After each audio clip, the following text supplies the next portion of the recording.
हर माँ बाप की ख्वाहिश होती है कि उसकी बेटी के लिए एक अच्छा रिश्ता मिले, एक ऐसा लड़का जो पूरी जिंदगी उसका ख्याल रख सके। इसलिए वो अच्छे से अच्छे रिश्ते की तलाश में जुट जाते हैं।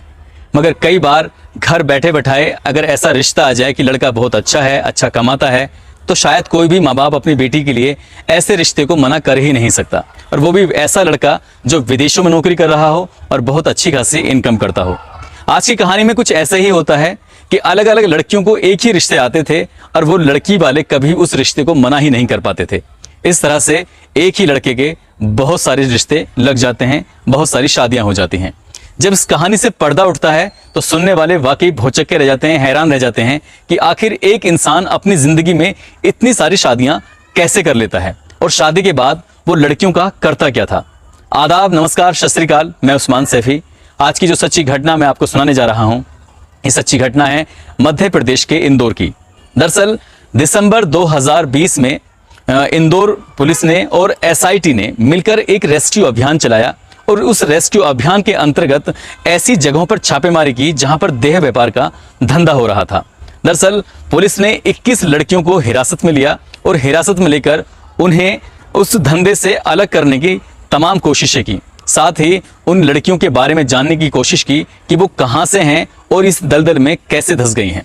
उनमें से 10 लड़कियां ऐसी थीं जो हिंदुस्तान की थीं, मगर 11 लड़कियां ऐसी थीं जो हिंदुस्तान की सीमा से बाहर यानी बांग्लादेश की थीं। वो बांग्लादेश से हिंदुस्तान कैसे पहुंची, ना तो उनके पास कोई एड्रेस था, ना उनके पास कोई पासपोर्ट था, ना ही उनकी अपनी कोई पहचान थी जिसके आधार पर कह सकें कि वो बांग्लादेश की थीं या हिंदुस्तान की थीं। अब पुलिस इन लड़कियों को बांग्लादेश से हिंदुस्तान लाने वालों की तलाश में जुट जाती है, और पुलिस को सबसे पहला एक नाम मिलता है सागर। सागर के बाद आफरीन और आमरीन, ये 3 नाम मिलते हैं। मगर इस कहानी का जो असली मास्टरमाइंड होता है वो मौका पाते ही वहां से फरार हो जाता है, भाग जाता है। मगर मिलता है पुलिस को तो महज एक फोटोग्राफ्स मिलता है। उस फोटोग्राफ्स के सहारे पुलिस ने आसपास के थानों में, आसपास के जिलों में, बल्कि आसपास के प्रदेशों में उस फोटोग्राफ्स को सर्कुलेट कर दिया कि यह व्यक्ति कहीं मिलता है तो इसकी सूचना इंदौर के विजयनगर थाने में दे दी जाए, क्योंकि इसने 11 लड़कियों को उनकी जिंदगी बर्बाद की है, उनसे शादी करके वो हिंदुस्तान लेके आया है। वो लाता है तो कैसे लाता है, पुलिस के लिए एक बड़ा सवाल बना हुआ था। पुलिस ने उसकी तलाश शुरू की, मगर दिसंबर का महीना, जनवरी, फरवरी, इस तरह से महीने दर महीने गुजरते चले गए, और कब 8 से 10 महीने गुजर जाते हैं पता ही नहीं चलता है। हालांकि पुलिस ने अपने मुखबिर जगह जगह अलर्ट कर दिए थे ताकि कोई भी सूचना मिलती है तो तुरंत पुलिस को मिलनी चाहिए। मगर 11वें महीने यानी कि 28 सितंबर 2021 को गुजरात के सूरत से एक सूचना मिलती है कि जिस व्यक्ति की आपको तलाश है वो व्यक्ति सूरत में है, सूरत में छुपा हुआ बैठा हुआ है। इसके बाद इंदौर पुलिस पूरी टीम बनाती है और टीम सीधा गुजरात पहुंच जाती है, और गुजरात में उसी ठिकाने पर जहां पर वो आरोपी था, आरोपी का नाम मुनीर उर्फ मुनीरल नाम था उसका, उस व्यक्ति को हिरासत में लिया जाता है, और हिरासत में लेने के बाद सीधा इंदौर लाया जाता है।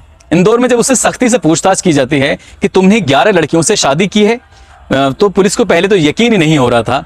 मगर पुलिस ने जब उससे सख्ती से पूछताछ की तो उसने कहा, साहब 11 से नहीं, मैंने 75 लड़कियों से शादी की है। ये बात सुनकर पुलिस एकदम हैरान हो जाती है, सख्ते में आ जाती है। कहीं ना कहीं कुछ देर के लिए पुलिस का भी दिमाग हैंग हो जाता है। दरअसल इस जिंदगी में एक आदमी एक ही शादी कर पाता है, एक बीवी संभालना मुश्किल हो जाता है। इस व्यक्ति ने 75 शादियां की थी। अब उस शादियों के बारे में जब पूछताछ करते हैं तो चौंकाने वाले खुलासे शुरू हो जाते हैं। दरअसल ये व्यक्ति हिंदुस्तान में 2015 में आया था कुछ काम करने के लिए, कुछ कमाने धमाने के लिए, और इसे यहाँ किसी जगह पता चलता है कि देह व्यापार में जो लड़कियां एक बार धंस जाती हैं तो उनका निकलना आसान नहीं होता है। इसने अपने मुल्क की गरीबी का फायदा उठाते हुए और वहां के गरीब लोगों का फायदा उठाते हुए 2015 में पहली शादी की, और एक गरीब लड़की को के घर रिश्ता भेजा, और उस लड़की को अपने साथ पूरी जिंदगी साथ रहने का वादा किया। उस लड़की को वो हिंदुस्तान और बांग्लादेश के जो पोरस बॉर्डर है उसके नाले के किनारे होते हुए, यानी कि मुर्शिदाबाद और उसके आसपास के जो छोटे मोटे दलाल थे, पुलिस और कई तरह की मदद के सहारे वो हिंदुस्तान की सीमा में प्रवेश कर जाता है, और अपनी पहली पत्नी को वो कलकत्ता में रखता है लगभग 15 दिन। 15 दिन उसको वो तौर तरीके सिखाए जाते हैं कि बड़े लोगों से कैसे मिलते हैं, उनसे कैसे बात करते हैं। 15 दिन लड़की कलकत्ता में रहने के बाद उसको बहुत सारी सुविधाएं दी गई थी, रहने की, खाने की, तमाम सुविधाओं के बाद वो बहुत ज़्यादा खुश होती है, और शुरुआत में उस लड़की वो अपने परिवार से बातचीत करती है। इसके बाद वो सीधा मुंबई पहुंच जाती है, और मुंबई में भी लगभग 15 दिन रहती है। यही चीज़ मुंबई में सिखाई जाती है कि बड़े लोगों से कैसे बातचीत करते हैं, कैसे उठते बैठते हैं। लड़की अभी तक समझ नहीं पा रही थी और जैसे ही उसकी ट्रेनिंग पूरी होती है उसके बाद उसको एक महानगर भेजा जाता है जहां पर उस लड़कियों की, महिलाओं की डिमांड होती है उनके साथ जो लोग सेक्स वगैरह करना चाहते हैं। इस तरह से लड़की वहां पहुंच जाती है और ये पहली शादी थी। उसके बाद शादी का सिलसिला शुरू हो जाता है। फिर वो बांग्लादेश जाता है, वहां से फिर लड़की लाता है और इस तरह से उसने एक दो नहीं लगभग 75 शादियां करने के बाद बांग्लादेश से लड़कियां हिंदुस्तान लाता था। साथ ही बिना शादी की वो 200 लड़कियां लेकर आया और अमूमन और अन्य एजेंटों के सहारे, अन्य दलालों के सहारे लगभग हर महीने 55 लड़कियां बांग्लादेश से हिंदुस्तान की सीमा में लाया करता था। उसने बाकायदा बांग्लादेश में अपनी एक टीम गठित कर दी थी और वो टीम सिर्फ एक ही काम करती थी, जहां खूबसूरत लड़कियां होती थीं, माँ बाप गरीब होते थे, उनके यहाँ पर वो रिश्ता लेकर भेजा करता था। जैसे ही रिश्ते वालों को, लड़की वालों को ये पता चलता था कि लड़का विदेश में यानी कि हिंदुस्तान में नौकरी कर रहा है, वहां से अच्छे पैसे कमाता है और लड़की वालों को शुरुआत में ही वो अच्छे पैसे दे दिया करते थे। 10-20 हजार रुपए से जब मदद होती थी तो उस मदद से उनके चेहरे खिल जाया करते थे और उनकी कमजोरी, उनकी गरीबी का लगातार फायदा उठाते उठाते उस पर जब एक संख्या बनाई जाती है तो ये संख्या लड़कियों की 1000 से ऊपर पहुंच जाती है।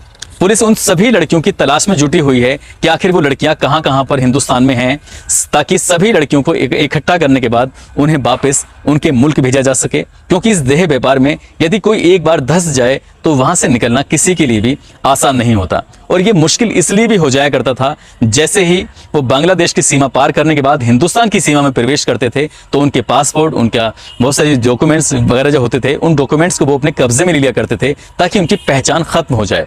यदि अगर वो वहां से भागने की कोशिश करें और पुलिस के हत्थे चढ़ जाएं तो पुलिस ऐसे व्यक्तियों को संदिग्ध होने के कारण उन्हें गिरफ्तार करके जेल में डाल सकती है। तो इसलिए कुछ लड़कियां, कुछ महिलाएं पुलिस के पास जाने से डरती थीं। मगर इंदौर पुलिस वाकई उसने अच्छा काम किया है, सैल्यूट का काम किया है। उसने ना जाने कितने लड़कियों को इस दलदल से बचाने की पूरी कोशिश की है। कई बार गरीबी का लोग फायदा उठाकर किसी को भी अपने जाल में फंसा लेते हैं और यहाँ मुनीर नाम का जो ये व्यक्ति है वो बांग्लादेश में लड़कियों को ऐसे ही अपने जाल में फंसाया करता था। कहते हैं कि खुद की कमाई से ही घर फलीभूत होता है, दूसरे की कमाई से बिल्कुल भी नहीं होता है। इसलिए कड़ी मेहनत और पूरी ईमानदारी से काम करना चाहिए, पैसे कमाने चाहिए, किसी दूसरे के भरोसे तो बिल्कुल भी नहीं रहना चाहिए। और खासकर जब कोई माँ बाप अपनी बेटी का रिश्ता लगाए तो उस लड़के के बारे में बहुत सारी जानकारी ले लेनी चाहिए कि वो क्या करता है, कहाँ रहता है और कैसे पैसे कमाता है। यदि इन लड़कियों के माँ बाप ने उसके बारे में उसकी खोजबीन करने की कोशिश की होती, वो बांग्लादेश के जसोर इलाके का रहने वाला था, उसके परिवार से मिलने की कोशिश की होती, उसके इलाके के लोगों से मिलने की कोशिश की होती, तो कम से कम 1000 लड़कियों की जिंदगी बिल्कुल भी बर्बाद नहीं होती। वो लड़कियां वापस तो जरूर जाएंगी लेकिन पूरी जिंदगी शायद सुकून से रह नहीं पाएंगी। इसलिए भविष्य में किसी अन्य लड़की के साथ ऐसी वारदात ना हो तो सतर्क रहें, अपना ख्याल रखें, सुरक्षित रहें। जय हिंद, जय भारत।